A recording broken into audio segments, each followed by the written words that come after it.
Good morning, welcome to Don Bosco talk in Don Bosco Technical School in Sihanoukville, Cambodia. Today we have a very special guest, is Mr. Gerard A.M.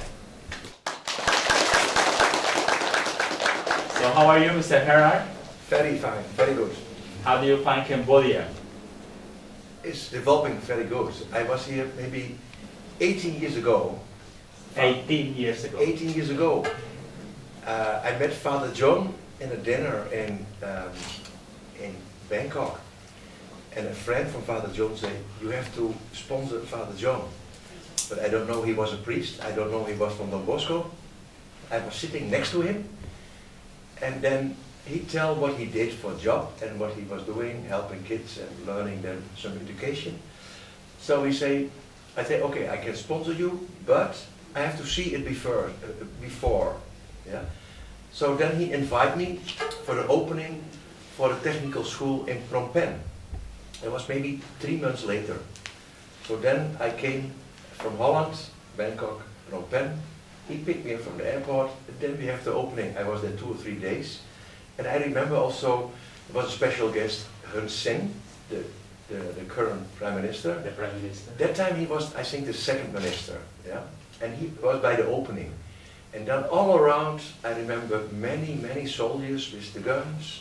So it was very bizarre. And then, I think in Phnom Penh, they have only 10 or 20 cars. Now you have thousands of cars. So Cambodia is developing and developing. Yeah. So that was my first time in Phnom Penh. So and since that 18 years, come many times, I have my own school in Kep. When I got, I think, 55 years, I'm now 64. I give the school to Don Bosco, the Haatran school in Kep. Okay. And I help with more buildings, sponsor more buildings for everything. And we help the children fund in Phnom Penh. I think maybe together in our area 300 children are paid by sponsors in our area. That's about Cambodia, my experience with Cambodia. What do you do in Holland? What's your business? I'm retired now.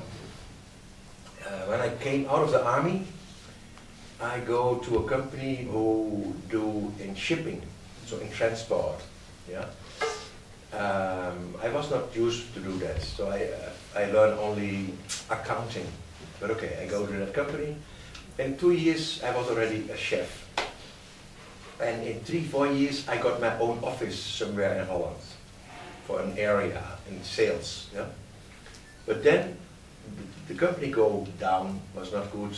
Leaders, it was a big company in Europe with 40 offices, maybe 800 people work there, maybe 200-300 trucks. And then I think, I did a good job. I think what I can do for somebody else, I can do for myself. So I go to the bank, I say, I want a loan, and I try to make my own company. And then the bankman trusts me, and he say, okay, a little bit extra loan from your house, and then we give you some money, and then I started to do my own company. And it was immediately successful.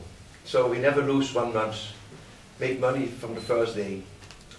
And when I was 50, so I did it 20 years, I stopped working. That means I'm still the owner, and I advise them from distance. We have good directors, and I have 2 companies still running good. So no problem. Now a little bit relaxed life. I do help a little bit there, go a little bit there. So that's what I do.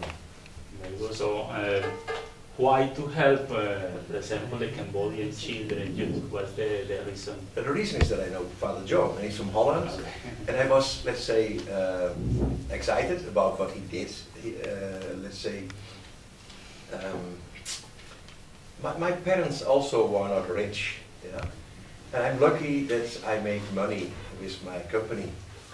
So it's good to share what you have. I have a good life, and I'm happy. So, and I'm more happy when I also can help other people. So I do a little bit the same in the Philippines, but not that big as here. I also have helped a refugee house in Manila, what I sponsor, and a small school and children in Angel City. I visit them every year, but then I bring the money cash and a little bit by bank, or I give them some other things. Last time I gave him a beamer, yeah, you know, beamer for education. And but here, I was more times here. I also was here, maybe you see somewhere a picture, when your king was here, by the opening. I was with the second ambassador from Holland here. He's situated in Bangkok. And so I was pleased to be invited by the opening when the king was here. That was very, I think 3 years ago now. It was in 2007. Yeah, 4 years ago already. Yes, in February 2007. Yeah, so 4 years. time goes fast. Okay. And how do you see Don Bosco in Cambodia? What do you think? What's your idea? I think it's one of the best NCOs. You know what's NCO? That means they are already famous. Where you come. So 2 days ago, I was let's say invited to have a drink by a new brewery. It's called Kingdom Brewery in Phnom Penh. Also the CEO or the director is from Holland. And there I met the guy. He was working before for the United Nations. And now he is in the board of direction from the biggest bank from Cambodia.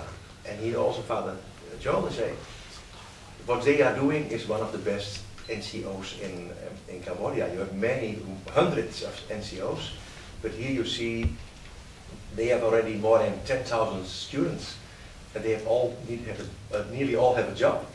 So the same what they did in Thailand before. You have maybe 100,000 students there, and many have good jobs. And one time, one guy was a minister already, a doctor in a hospital. Yeah.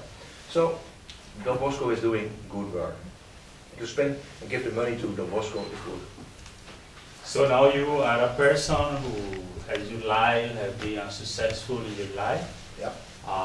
What will you say to the Cambodian youth, especially those who are starting to be educated, to learn some skill?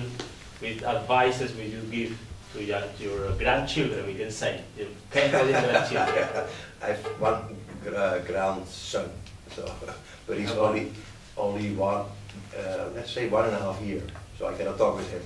But I would say, believe in yourself. That means the time will come that you get a chance to develop yourself. Yeah? And learning is the best what you can do. You need some study, let's say, to get successful in the future. When I was born, when I go to school, I was not a good student, always a little bit lazy. But later on, I saw that was wrong. But in that time, you didn't need that. So let's say I'm talking about 55 years ago. Yeah, it was possible when I started my job. Maybe now, let's say 45 years ago. You don't need to have many diplomas or certifications. But now you need that to get a chance by a company. The company first, when you have the interview, what you have, how you points, yeah, and then they will test you, and then okay, then you must be good already. Yeah. That's my opinion now. So the time changed a little bit. So thank you very much, Mr. Gerard. Okay.